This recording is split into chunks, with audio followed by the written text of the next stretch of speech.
Secondary Stage English Book 2 for Class 10. Improve your comprehension skill. Dignity of work. Akhtar came late from school one day. He was feeling cross and looked untidy. When mother asked him the reason, he did not answer. Everybody was surprised to find him so.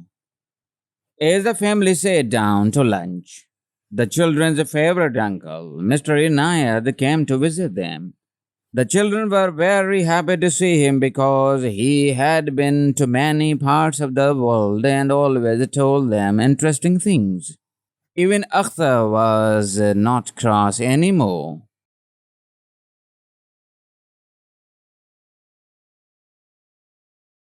Akhtar's sister Ruxana told Uncle Inayat that he had come home unhappy. Uncle Inayat looked at him and asked him what had happened. He said, Uncle, we are having the social service work at school and have to do the work of servants and gardeners.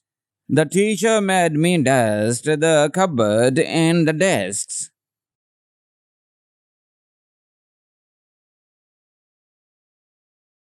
Is it work that makes you cross? Should I not be cross if I am made to work like a servant? Did your teacher do anything himself? Oh dear, yes. After we had taken out the desks and chairs, the teacher swept the room and emptied the dustbin. The headmaster cleaned the bathroom, which made us all feel ashamed. Is it a matter of shame to clean what we ourselves make dirty?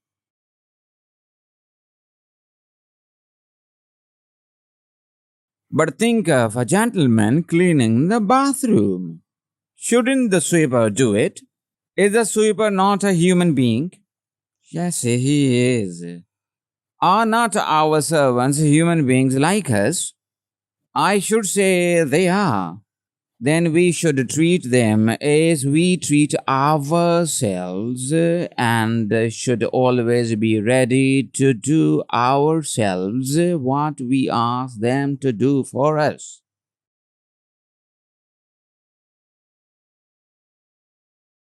But it looks so odd. Yes, perhaps it does. But this is because we have forgotten the noble example of our holy prophet Muhammad sallallahu alaihi wasallam.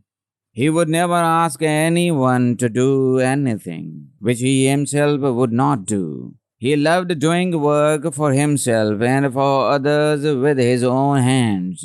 He repaired his shoes, mended and washed his clothes, and swept his room. When the mosque at Medina was being built, he carried mud and building material.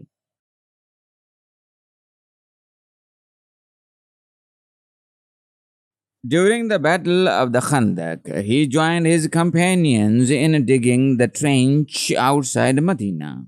Were his companions not like him, uncle? You are right, Ruxana. Hazrat Abu Bakr not only did his own work but also fetched water for widows and neighbors who were very old and had no one to work for them.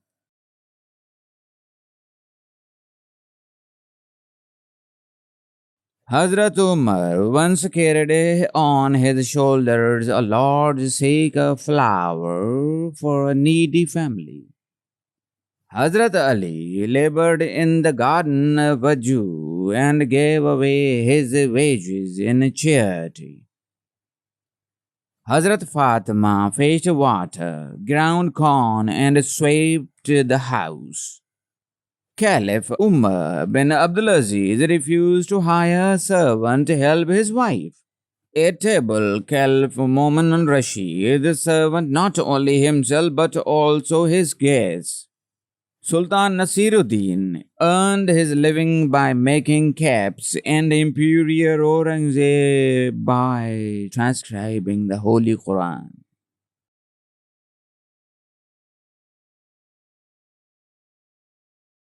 But, uncle, all these are the stories of the past. Oh no. It happens in the advanced countries even today. They have learned the dignity of work while we have forgotten it.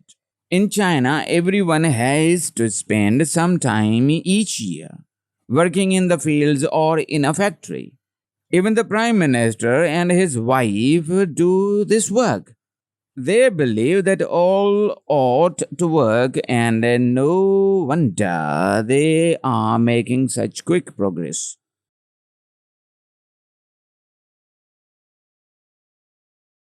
In the USA, United States of America, once I stayed with a high government official as a guest. His son, who was just as old as you are, went out early in the morning to sell newspapers. I asked him why he did it so. He said that it was simply because he wished to be independent and useful. One day he fell ill. His father went out to deliver the newspaper for him so that he may not lose his customers. Once the president's own son took the job of whitewashing rooms in a hotel.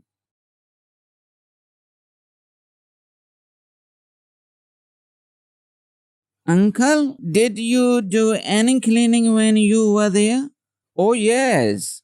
I lived in a hotel where we swept our own rooms and cleaned our bathrooms. Once, when I needed extra money for books, I washed dishes in a hotel. Thank you, Uncle. I will never mind working with my hands in future.